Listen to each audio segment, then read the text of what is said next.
What's up, guys? Welcome back to the channel. So let's go ahead and get started with the best way to build a Paragon board in Diablo 4. There's going to be a min-max guide to try to get you as much defenses or offensive stats as possible, as there's a lot of complexity with the Paragon board in terms of understanding how it works, and some damage is not the same as other damage, which we'll get into. There's basically additive and multiplicative damage, so some damage is not the same as getting 10% damage here in one stat may not be the same as 10% damage on a different node. Actually, getting 5% on certain areas is more valuable than getting 30, even 50% damage, and I'll kind of explain that. So first off, Paragon board is a little bit overwhelming at the start, so don't worry if you feel like it's kind of overwhelming. I'll try to explain it in the simplest terms. So starting right off, every Paragon board is actually going to be different. Even the starting board that looks the same, this one over here that we see is actually on the Necromancer, and this one is the Barbarian one. If we were to look at the Paragon board, it actually would look exactly the same to most players. They would look at this and be like, well, it's designed the same, right? When you attach boards, it's going to change as well, depending on the class you play. There's also something called Glyphs. These are kind of like legendary gem sockets if you've played Diablo 3, and you're going to be leveling up whatever is inside the socket. Now, starting right off, how do you actually get access to the Paragon board, as it's a form of late game content? So you will unlock the Paragon board once you hit level 50. You'll have access to getting Paragon points. There's a total of 220 points. You will get 200 by playing the game, and then the additional ones you're going to be gaining from completing different renown features in different areas. You're going to be completing these different regions, and they will give you additional Paragon points. So that's how you get all of your Paragon points. So starting right off, every single person is going to start at the bottom starting tile, and you're going to be making your way up until you hit what's called a board attachment gate. This board attachment gate is going to let you put more Paragon boards together, and you're going to extend this to actually go even further, and you can select whatever one that you want. The Paragon boards don't drop. You just get these as you just reach the gate, and you can select whatever Paragon board that you want. There's no specific order, like you don't have to get this one to get this one. You just get to build it yourself. And gates don't always exist at the top. They're actually going to be existing kind of almost in a cross pattern. So if I connect this one over here, the next gate could be on the right, it could be on the left, it can be on the top. But the gates are always going to be in the middle top, middle right, middle left, and of course the bottom. Now, what's interesting with these Paragon boards is you can actually rotate them as well. That's where the game gets a little bit complex. Another thing I want to mention that is very important at the start of any explanation for Paragon boards is every class actually has a different set of Paragon boards. So the Paragon boards that you attach, as well as the starting board, is actually different, and this is actually one of the most important things. So what we're looking at right here is the Necromancer starting board. Once you hit, again, level 50, you'll be able to actually start getting Paragon points. Now, if we look at the Barbarian one over here, again, they look pretty much the same, right? Like there's a gate over here, there's two yellow nodes, and what does this one do? 10% physical damage. What's this one do? 10% damage. Well, they are pretty much the same, right? No. The reason why the Paragon boards are actually going to be different is actually because of what's called the starting board, and the stats that are allocated on the starter board are actually going to be different, and it actually matters because when you put in what's called a glyph inside of a socket here, it's going to actually give you bonus stats depending on what is actually next to it. So, for example, the Necromancer one would more than likely want to socket something that's going to have higher stats in a different department. Like, for example, the Barbarian starts off with 70 strength within the node of the glyph socket, versus the Necromancer only has 10 strength. So putting in something that's a glyph, and to go over briefly what a glyph is, these will actually drop in the game, and you level these up. The number over here in gold, where it says for every 5 willpower purchased within range, you deal 1.84 increased damage while healthy. So what that means is every 5 willpower purchased within range. Now, what is this range? So it starts off with a 3, and then eventually it can go to a 4. So if I click on this over here, you'll see that there is a red little, like, it's kind of like a circular like box. So what this does is 5 willpower purchased within this range of this little red area over here will give me that bonus. Now this one requires 25 willpower, and over here it shows me that in the glyph radius stats there is a total of 39 willpower. Now, if I was to go to the Barbarian, this one over here has 39. There are going to be some where you will not be able to reach the bonus requirement on the Paragon board to get the bonus. So how it works is this one over here, we have that bonus of every 5 willpower, you get increased damage while healthy. There's an additional bonus that says you gain 30% increased potion healing, and the requirements are to have 25 willpower within that radius to gain that bonus. Now, for the first part of the bonus, we want to get as much willpower as possible to get that extra damage. Now, as we extend the Paragon board, some of these yellow nodes will actually have a higher requirement. So, for example, over here, if I was to extend the Paragon board, and again, I could, to get to the end of the Paragon board, let's actually go over that first, because I think that would be the most important thing. So we're going to start off at the bottom, and we want to work our way to the top. But that doesn't mean we want to necessarily rush to the top, because getting the glyph and getting some of the upgrades may actually be more of a benefit depending on your build if you're trying to reach certain breakpoints. And not all damage is created equally, because we're going to be talking about damage buckets. So starting right off, we're going to start at the bottom.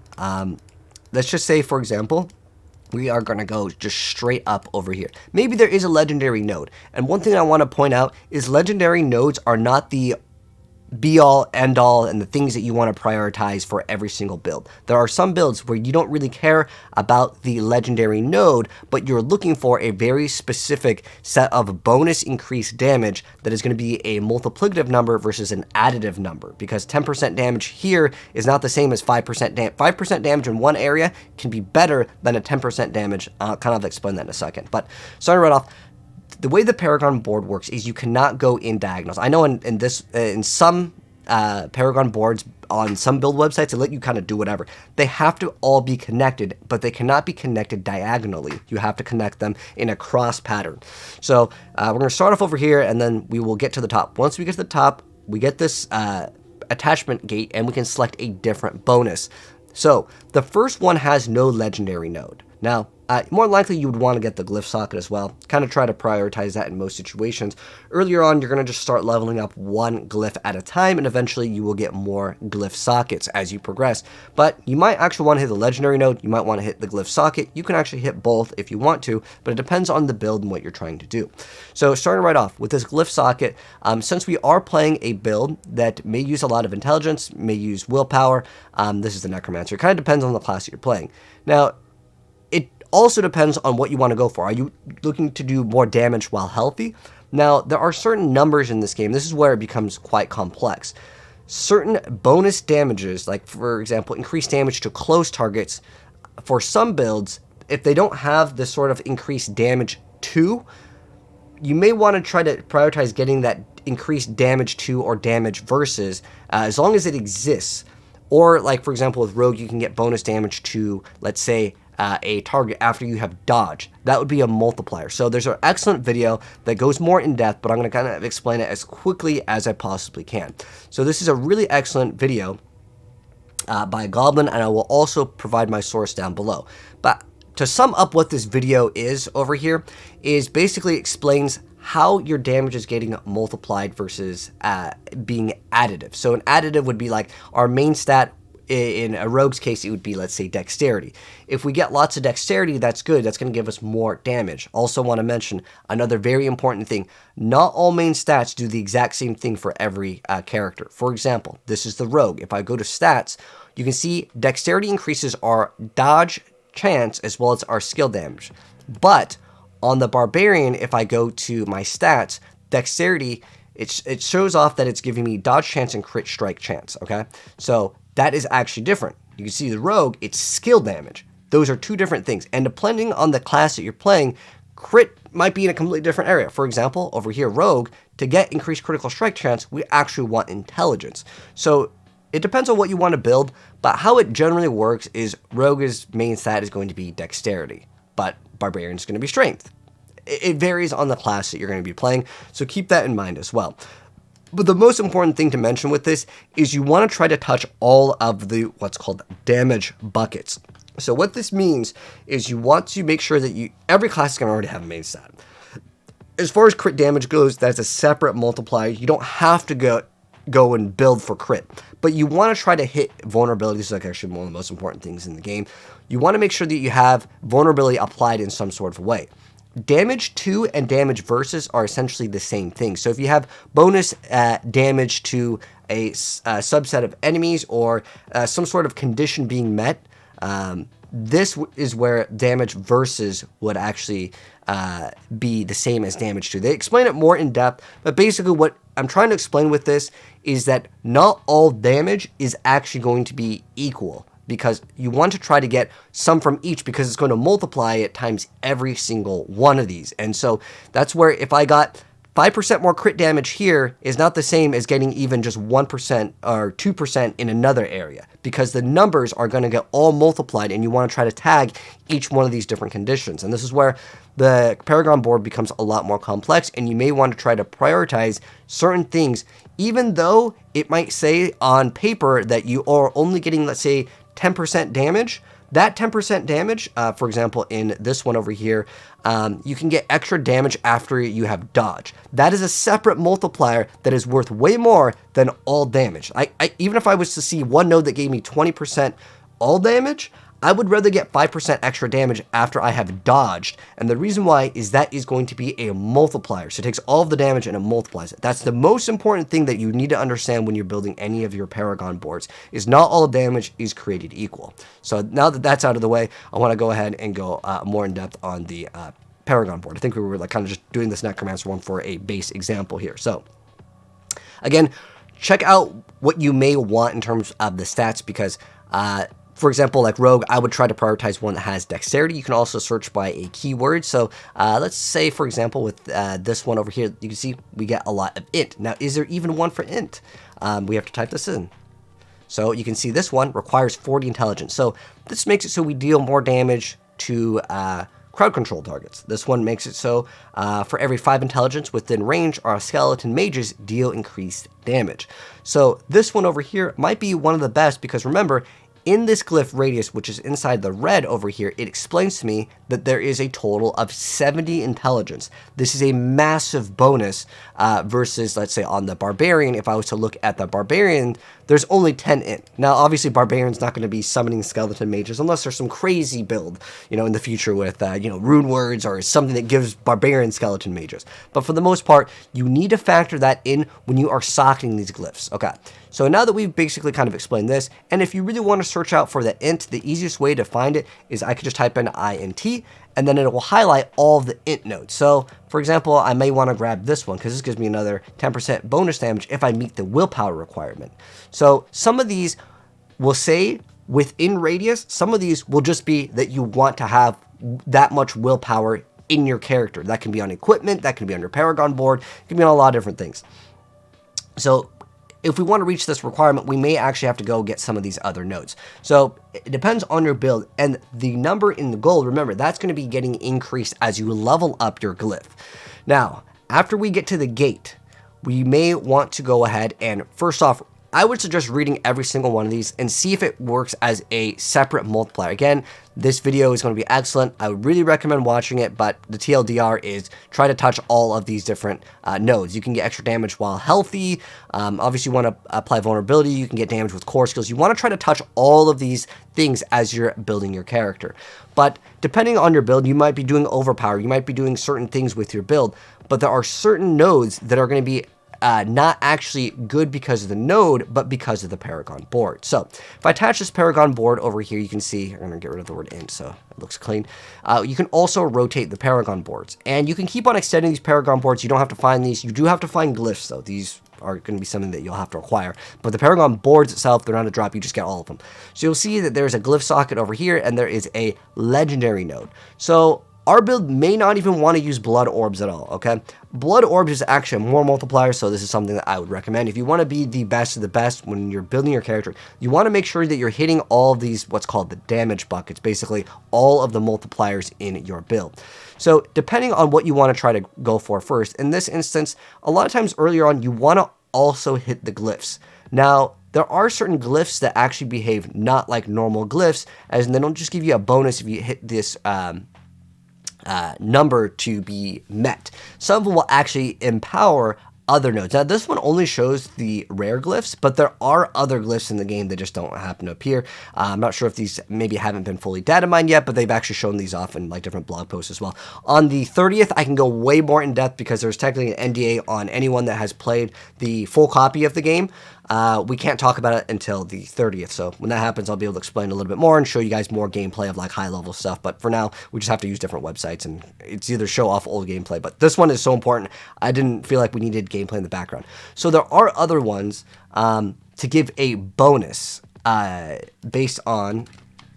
They're all going to, I think, say bonus, but the ones that are important over here that you can read is some of these will actually give you a bonus to the rare nodes within range. So what that means is this one over here would get a bonus. Maybe I really want to hit a very specific thing, and getting that specific thing to be increased is much better than getting, let's say, some sort of damage multiplier.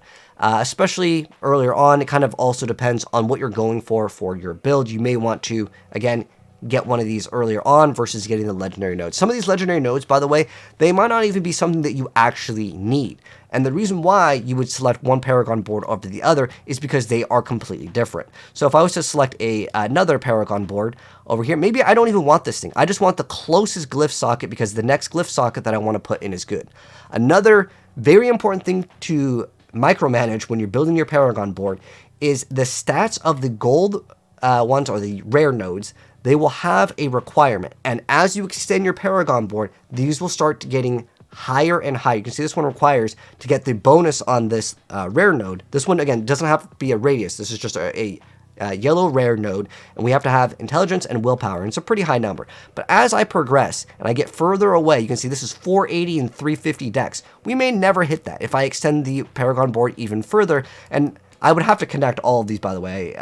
You can't just like select some on this board, select some on this board. You have to connect them all from the start. So like here's one that I made, and it all starts from the bottom, and you just kind of rotate the board. And the best thing to do with these boards is actually counting. So what I would do, and this is what I actually did by hand. Let's say I really wanted this node over here. I would count 1, 2, 3, 4, 5, 6, 7, 8, 9, 10, 11, 12, 13, 14, 15, 16, 17, 18 to get to this node. And it depends on what other stat that you want that you might want to go for. So if this one's 18, how many points does it take to get to this node? So I'd count, it looks like I got to go to the right, 1, 2, 3, 4, 5, 6, 7, 8, 9, 10, 11, 12, 13, 14, 15, 16. And depending on the rotation, this can matter because some of them are going to be faster to get than others. But even if you get this, you want to still extend your Paragon board unless you're looking at the very final board. So for the very final board, you may not need to go and get another gate because all you need to do is hit that one legendary node or that one specific glyph. But what I recommend everyone to do, and it depends on your build, obviously, and like I almost feel like this could be like a 10-part video because it's so complex. In the very beginning, this is what I recommend every single person to do. Attach all of the Paragon boards. Just attach them just so you can go ahead and type in certain things that you're trying to do. There may be a certain unique in the game. There may be a legendary power that works off of, let's say, it gains a bonus based off of your attack speed or a close damage, damage against targets that are further away. Whatever the case may be. And in this case, we are doing Necromancer. We could maybe look at ones that are going to be utilizing, let's say, blood orbs, or we'll just type in the word blood, and let's see. Maybe it'll say like your blood skills or something like that, or your bone skills, right?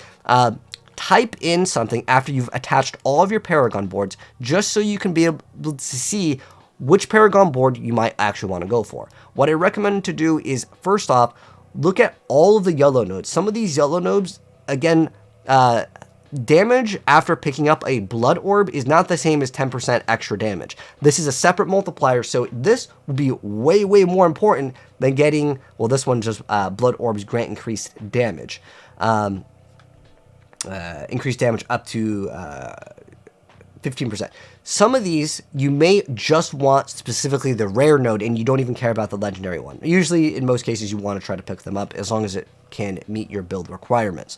But the thing is that you want to try to type in maybe, let's say, attack speed or whatever's going to be good for your build. Again, it kind of depends, and the whole point of this video was to be more broad than this is a build for this specific class, but it's trying to give you guys the best info in the game. So you can maybe go for minion attack speed. Maybe you have certain minion abilities where, like, on every 6th hit, it applies a chill, a freeze, or something on a minion, and getting more minion attack speed will be more of a benefit than getting raw damage. Even though attack speed is kind of tied to damage, you get the idea. There are other things that you may want to try to prioritize getting first. Maybe you have a legendary item or a unique item that specifically scales really well with a certain thing, if that makes sense. Maybe you have like a build where you're like, I just want to be able to min-max my golem. So then you could just type in the word like golem or whatever, minions. Oh, look at that. Look how many golems exist with this one over here. This one's all about golems. So add all the Paragon boards first, and then decide which Paragon board that you actually want. So what I did for myself was I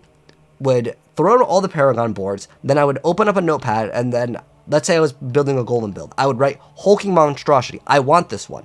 Now, depending on the yellow nodes, because you can see this one costs 440 willpower.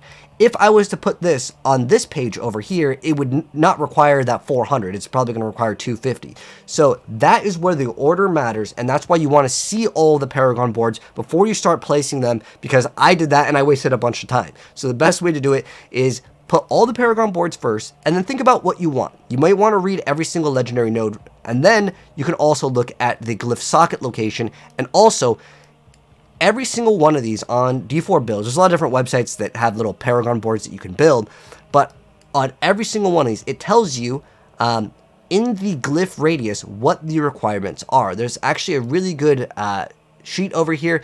This one was made by Macro Boy over here, so I want to give him some credit. But this is another thing, and at the very bottom over here, you can choose the class.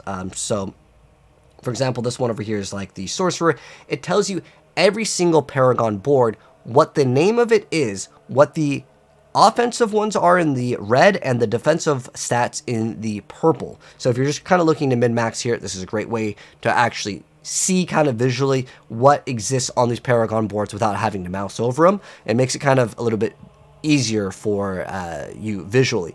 And on top of that, you can see over here it says 3 ring strength, intent, intelligence, will, dexterity. So you can see how many stat points are going to be within that ring.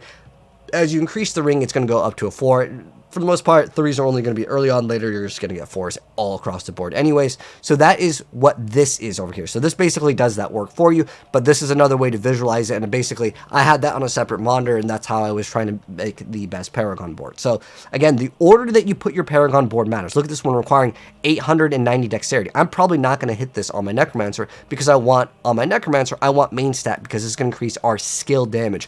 Most of the builds in the game, for whatever class you're playing, again, Necromancer is going to give you more int, and you are just going to get more int because you want to increase your skill damage, but it also gives you increased resistances. You can try to get extra dexterity, but it's not going to be what I would consider a priority stat for the Necromancer. Just like if you play Diablo 3, it kind of has a class main attribute. And again, this is something different. Look, the Necromancer, strength just gives you armor, but if you go to the Barbarian, strength gives you armor, and it gives you skill damage. So they are not created equal. So you may want to, again, prioritize trying to see different things. So again, look at the Paragon board, add every single one, and then write down which one that you want first. So like, for example, like if I really like Hulking Monstrosity, I would just write down Hulking Monstrosity if I was making a golem build. And then on top of that, I would see what other Paragon boards I would want. So I would write down, let's say I really like Hulking Monstrosity and Flesh Eater because I really liked Consuming Corpses gives us increased damage, okay? Let's say, for whatever reason, that was my build, okay? I really like these. Then the next step would be, okay, well, what are the yellow nodes that I really want to hit on this Paragon board? Okay, this is extra damage to elites if my requirements were met of getting dexterity. Then we have some elite damage over here. Okay, well, I can use elite damage. This one has some poison resistance, and I may not really care too much about, let's say, the poison resistance. So the willpower requirement may not need to be met. So I can put this later in my Paragon board versus earlier on if I want to hit, let's say, that int and willpower and get these earlier on. Not only earlier on in terms of being able to have access to them, but earlier on because some of these stat point requirements are so high, you're not going to hit them really early on. You're going to be needing to get way, way, way later in the game. So I would attach that board essentially closer. So hopefully this video guide helped you guys out. And I know there's so much information on this, and I know it's like a long video, but there's no fast way to explain paragons in 2 seconds because there's just so much misinformation where people are just attaching paragon boards out of order. And remember, rotate your paragon boards, count them up, and try to go for the quickest path. And again, the final paragon board, you don't need an exit because and by the way, you can keep on attaching more paragon boards. There's no real downside to attaching more paragon boards. But if you don't hit the requirements, like if you're not going to be able to path towards it, it doesn't really make any sense to just keep on adding additional boards on different areas. As in, I wouldn't path out over on this one and just, let's say, attach a board. Let's say I attached a board over here. It wouldn't make sense to attach this board and just, let's say, put one random point, and then I would just continue. Well, I'd have to connect this first, obviously. But you can attach boards in a area. This is where it becomes very big brain. You attach a board where all you're trying to hit is the legendary node. So this one over here, Wither's kind of far away. But let's say I just wanted to hit Wither and I didn't care about anything else. Okay, for whatever reason, I really wanted this legendary node. I hit that and I ignore the rest of this side of the paragon board and I go and branch out to the other side because I want that extra glyph socket, if that makes any sense. So you don't have to connect your paragon board in a straight line. Connecting some of them on the side can give a bigger advantage because you're just trying to hit like one specific thing. And again, it really comes down to the damage buckets. Again, I'll list that. There's so much information with this, and I know it's kind of information overload, but that is kind of the basics and the best way that I can explain paragon boards so you don't waste stats. And don't skip out on the blue nodes. Don't think you only need to hit the legendary, the yellows, as well as the glyphs. Some of these blue nodes can be modified too with glyphs that will give you massive bonuses to some of the magic nodes, and those numbers can get increased a lot further. And it depends on your build and what you're looking for. So anyways, hopefully that was informative enough and you guys learned something new. If you guys enjoyed the video, drop a like on it. If you're new here and do want to see more content in the future, hit subscribe, turn that bell, and I'll be dropping a lot more information on the 30th when we can go over everything that we experienced in the final version of the game. But take care, and I'll see you on the next video. Peace out.